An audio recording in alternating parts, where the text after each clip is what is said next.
फिर वो वक्त आ चुका है हम सबकी लाइफ में जब हम अपनी सारी फेवरेट टीम्स को पबजी मोबाइल के मैदान में देख पाएंगे।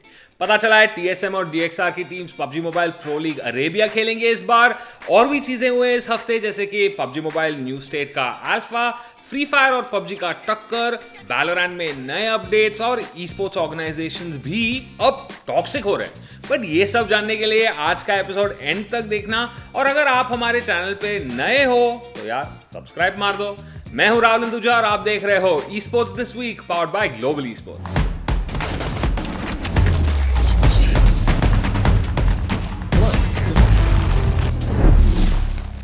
खुद का ध्यान रख रहे हो ना ठीक से? हल्के फुल्के लग रहे हो यार। लॉकडाउन में ज्यादा वेट लॉस हो गया क्या? मुझे भी बता दो यार तुम्हारी सीक्रेट। 2-4 किलो मैं भी कम कर दूंगा। ठीक है, मस्ती मजाक से याद आया, थोड़े ही दिन पहले मैंने आप सबसे कहा था मस्ती मजाक एक तरफ और टॉक्सिसिटी दूसरी तरफ। लगता है call of duty sports organisation Minnesota Rokkr ने बात नहीं सुनी मेरी। गजब बेइज्जती है। उन्होंने इस हफ्ते एक लाइन क्रॉस किया। शिकागो ऑप्टिक के अगेंस्ट एक मैच जीतने के बाद मिनेसोटा रॉकर ने ट्विटर पे एक बहुत ही सैड ट्वीट डाला। We are witnessing a breakdown brick by brick. इसके साथ एक फोटो भी था जिसमें ऑप्टिक गेमिंग के प्लेयर्स के चेहरों पे डिसअपॉइंटमेंट दिख रही थी। अब गाइस, जिन लोगों को नहीं पता, ऑप्टिक अपने कम्युनिटी को ग्रीन वॉल बुलाती है, #ग्रीन वॉल। उस बेसिस पे आप ही सोचो, #ब्रिक बाय ब्रिक कितना ऑफेंसिव है, नॉट जस्ट उनके कम्युनिटी के लिए बट प्लेयर्स के लिए भी, जो दिन रात मेहनत करते हैं यार। रोज 10 से 12 घंटे प्रैक्टिस करते हैं वो, with only one goal in mind, जीतना। इसे लेकर ऑप्टिक के प्लेयर्स कंप ने अपने ट्विटर पे मुंह तोड़ जवाब भी दिया, जिसके बाद मिनेसोटा रॉकर ने अपना ट्वीट डिलीट कर दिया और ऑप्टिक के प्लेयर्स को सॉरी भी बोला। ई स्पोर्ट्स में प्लेयर्स और कम्युनिटी ही नहीं बल्कि ई स्पोर्ट्स ऑर्गेनाइजेशंस भी टॉक्सिक हो सकते हैं, और ये उसका एक प्राइम एग्जांपल है। ऐसी चीजें हो रही है आजकल, और ये तो सिर्फ इंडिया में नहीं बल्कि पूरे दुनिया में हो रहा है। बट हमारा एडवाइस हमेशा की तरह सेम रहेगा, थोड़ा प्यार से बात कर लो यार एक दूसरे से। और याद है ना, पिछले ही हफ्ते स्काई स्पोर्ट्स वैलोरेंट लीग शुरू हुआ और इसमें देश भर के सारे इन्फ्लुएंसर्स और एथलीट्स पार्टिसिपेट कर रहे हैं। टूर्नामेंट के 3 दिन ऑलरेडी खत्म हो चुके हैं और इन 3 दिनों में हमने ढेर सारे एक्साइटिंग मैचेस भी देखने को मिले। सबसे स्पेशल तो जी वर्सेस माही था ऑब्वियसली, बेंगलुरु वर्सेस हैदराबाद। बाकी के मैचेस भी चेकआउट करना, क्योंकि स्काई स्पोर्ट्स लीग जून 1 तक चलेगा और 15 लाख रुपीस का प्राइस पूल है। सारी टीम्स जम के टक्कर देने वाले हैं भाई। 15 लाख रुपए। भाई मस्ती कर रहा है क्या? शूट हो रहा है इधर। 50K पहुंच गया अभी ज्यादा। एनीवे, जी फैमिली, आप सबको तो ऑलरेडी पता है क्या करना है।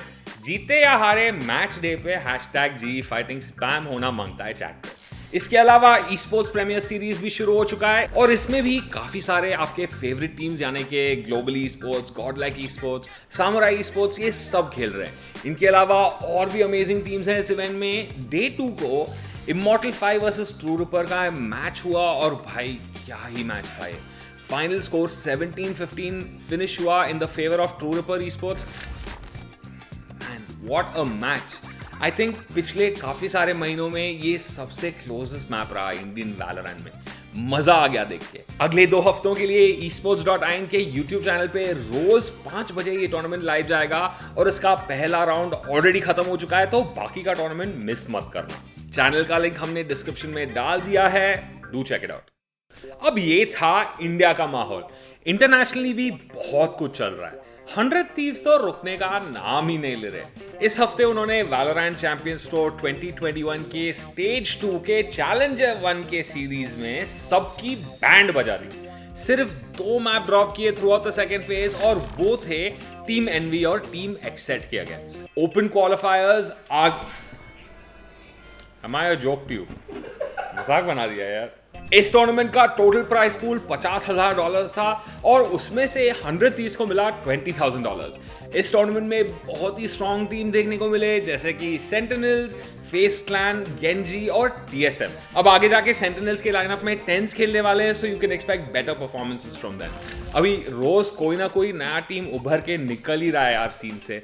और अभी तो इंडिया में भी पिछले 2 हफ्तों में true reapers, immortal 5, enigma gaming और सामुराई गेमिंग जैसी टीम्स भी वो अंडरडॉग का रोल जैसे अदा करने लगे हैं ना, और सक्सेसफुल भी रहने लगे हैं। आने वाले टूर्नामेंट्स में इन पे फैंस की काफ़ी कड़ी नज़र रहेगी और अभी तो वैलोरेंट का नया 2.07 का पैच भी आएगा। इसमें तो रेस को काफी नर्फ मिला है और एस्ट्रा को काफी बफ मिला है, तो देखना पड़ेगा इसका इफेक्ट हमारे इंडियन सीन पे कितना पड़ेगा।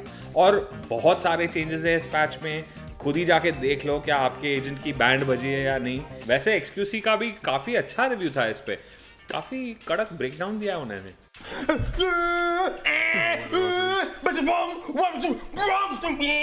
Spike planted. अब काफी महीनों से पबजी मोबाइल में माहौल बहुत मायूस रहा है। 8 महीने बाद अब फाइनली चेंज होने वाला है यार ये माहौल। पता चला है उनका नया गेम न्यू स्टेट अब काफी रीजन्स में अल्फा टेस्टिंग के लिए बहुत ही जल्द शुरू हो जाएगा। ये तो बहुत अच्छी न्यूज़ है ना। पूछो क्यों? क्योंकि एक पब्लिशर अल्फा टेस्टिंग तब शुरू करता है जब उन्हें लगता है कि उनकी गेम रेडी है। इसी हफ्ते उन्होंने ट्विटर पे अनाउंस किया कि गेम के प्री रजिस्ट्रेशन 1 करोड़ क्रॉस कर चुके हैं। अभी उन्होंने ये नहीं कहा कि अल्फा कौन से रीजन्स में होंगी, बट यार होप तो यही है कि जल्द से जल्द गेम देखने को मिले।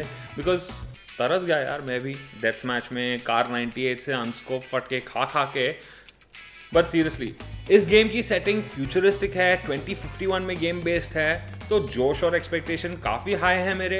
आपको क्या लगता है, क्या हमें ये गेम इंडिया में टेस्ट करने को मिलेगा? कितना एक्साइटेड हो आप सब इसके लिए? न्यू स्टेट आए या ना आए, सेंसर टावर रिपोर्ट के मुताबिक गरीना के फ्री फायर ने पबजी मोबाइल को डीथ्रोन कर दिया है as the highest earning battle royale game. और ये इंडिया में नहीं है, यूएस की बात हो रही है। फ्री फायर ने सिर्फ 2021 के फर्स्ट क्वार्टर में ऑलरेडी 750 करोड़ रुपए कमा लिया है। कंपैरिजन में पबजी मोबाइल ने इतने टाइम में सिर्फ 500 रुपए कमाए। 500 करोड़ सॉरी। हाँ, और उन्हें टक्कर देने सीओडी मोबाइल भी ज्यादा पीछे नहीं रहे। उनका भी तकरीबन 450 करोड़ रुपए का रेवेन्यू हो गया यार इस क्वार्टर में। वाह भाई, इतना रेवेन्यू, और वो भी सिर्फ एक क्वार्टर में। अब यूएस में फ्री फायर, पबजी और सीओडी मोबाइल सडनली इतना क्यों सर्ज हो रहा है? क्योंकि फोर्टनाइट प्ले स्टोर और ऐप स्टोर से बैन हो गया है और इनके प्लेयर्स अब पबजी, फ्री फायर, सीओडीएम जैसे गेम्स में घुसने लगे।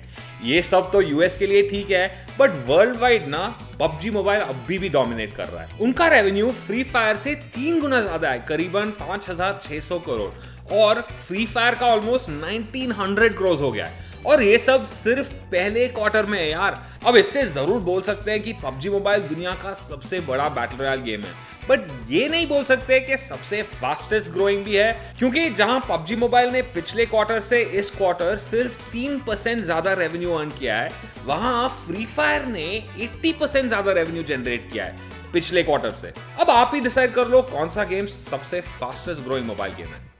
8 महीनों बाद हमारे फेवरेट पबजी मोबाइल प्लेयर्स को फिर से एक बार बड़े स्टेज पे खेलने का मौका मिलेगा।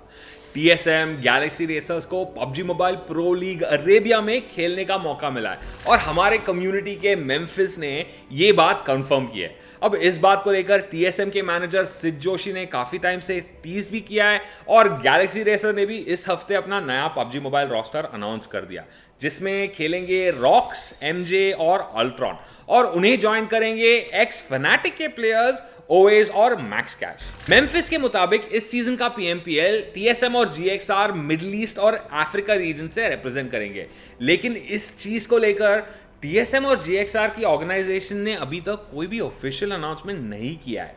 और PMPL के ऑफिशियल रूल्स को देखा जाए तो क्लियरली मेंशन्ड है कि इस इवेंट में खेलने के लिए 3 लोकल प्लेयर्स की जरूरत होती है उसी रीजन से। अब पता नहीं घातक भाई, जॉनी और बाकी के प्लेयर्स को अरेबियन पासपोर्ट कैसे मिला, भाई मेरे को भी दिलवा दो। अगर आपको इसके बारे में कोई भी जानकारी है तो सीक्रेट चीख के जरूर कमेंट्स पे चिल्लाना, ताकि बाकी के सारे इंडियन न्यूज भी अप्लाई करना शुरू करें। और हम सब तो गेम के लौटने के लिए रेडी हैं ही। एनीवे, खबर आई है कि TSM के प्लेयर्स अब एंटिटी के बूट कैंप में नहीं है। ज़ीगॉड, क्लचकॉट, जॉनी और घातक GXR के बूट कैंप में बैठे। सिड भाई सिमर के साथ चिल कर रहे सामुराई स्पोर्ट्स के बूट कैंप में, और दिल्ली में तो कुछ और ही खिचड़ी पक रही है।